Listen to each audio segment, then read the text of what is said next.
नमस्कार, मैं हूं पंकज झा। आप देख रहे हैं मेरे साथ एबीपी अनकट।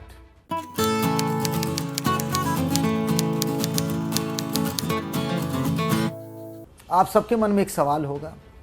हाथरस की घटना को पिछले हफ्ते भर से आप सब देख रहे हैं। देश में जगह जगह इस बात को लेकर के बहुत सारे सवाल उठ रहे हैं, और सबसे बड़ा सवाल जो मेरे मन में है, आपके मन में होगा, देश के मन में है, बीजेपी के नेताओं के मन में है, अधिकारियों के मन में है, सब एक ही सवाल पूछ रहे हैं कि आखिर हाथरस के डीएम प्रवीण कुमार लक्षकार को क्यों नहीं अब तक हटाया गया, उनके खिलाफ कार्रवाई क्यों नहीं की गई, आखिर कौन बचा रहा है हाथरस के डीएम को, उन्हें अपने पद पर बनाए रखने की क्या कोई मजबूरी है, समझ में नहीं आता।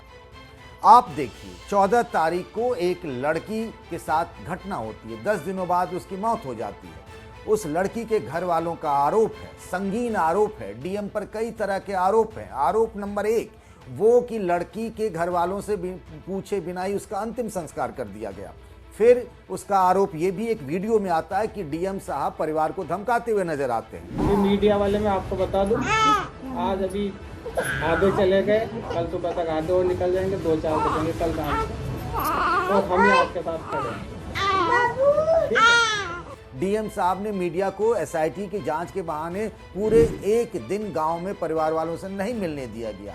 सवाल मैं ही नहीं उठा रहा हूं, सवाल राहुल गांधी उठा रहे हैं, प्रियंका गांधी उठा रही हैं, मायावती उठा रही हैं, यूपी के कई नौजवान आईपीएस अधिकारी उठा रहे हैं। उन्होंने अपने व्हाट्सएप ग्रुप जो है उसमें उन्होंने खुलकर अपने मन की बात की है कि अगर एक ही गलती में उस जिले के एसपी विक्रांत वीर को सस्पेंड कर दिया जाता है, दरोगा को सस्पेंड कर दिया जाता है, एएसपी और डीएसपी को सस्पेंड कर दिया जाता है, ऐसी कौन सी मजबूरी है डीएम साहब में? डीएम साहब क्या इतने बहुत जरूरी हो गए हैं? डीएम साहब को हटा देने से कोई आसमान फट जाएगा या कोई ऐसी भूचाल आ जाएगा? बात समझ में नहीं आ रही है। यूपी के डीजीपी रहे विक्रम सिंह एक तेज तर्रार अधिकारी माने जाते हैं। वो कहते हैं कि जिले का मुखिया तो डीएम होता है। ये बात हम भी जानते हैं, आप भी जानते हैं। और अगर मुखिया डीएम होता है, ये वही व्यक्ति होता है जो लखनऊ में जितने भी बड़े अधिकारी हैं, मुख्यमंत्री के दफ्तर से लेकर चीफ सेक्रेटरी का ऑफिस हो, सबसे वही बात करता है। सारे फैसले की जिम्मेदारी डीएम की ही होती है। तो फिर डीएम को बचा कौन रहा है? डीएम के खिलाफ कार्रवाई क्यों नहीं की गई है अब तक? कई लोगों ने, बीजेपी के नेताओं ने मांग उठाई है, विपक्ष के नेता बार बार ये सवाल उठा रहे हैं, और साफ तस्वीरों में, वीडियो में दिख रहा है कि डीएम ने आखिर इस मामले को इतना दूर तक कैसे जाने दिया। तो फिर सवाल यही उठता है कि डीएम को क्यों नहीं उनके खिलाफ कार्रवाई होती? आप एसपी को उसी एक गलती के मामले में सस्पेंड कर सकते हैं, तो डीएम के खिलाफ कार्रवाई क्यों नहीं हो रही है?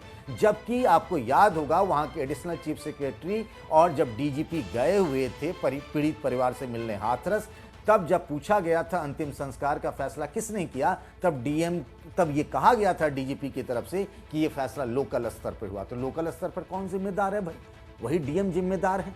और जब तक एसआईटी जांच हो रही है, कल को सीबीआई की टीम आएगी और यही डीएम साहब उस जिले में बने रहेंगे, तो फिर कैसे लोगों का भरोसा होगा उस डीएम ने, जिसने इस पूरे मामले को इस लेवल तक जाने दिया कि प्रधानमंत्री नरेंद्र मोदी को यूपी के मुख्यमंत्री योगी आदित्यनाथ से बात करनी पड़ी।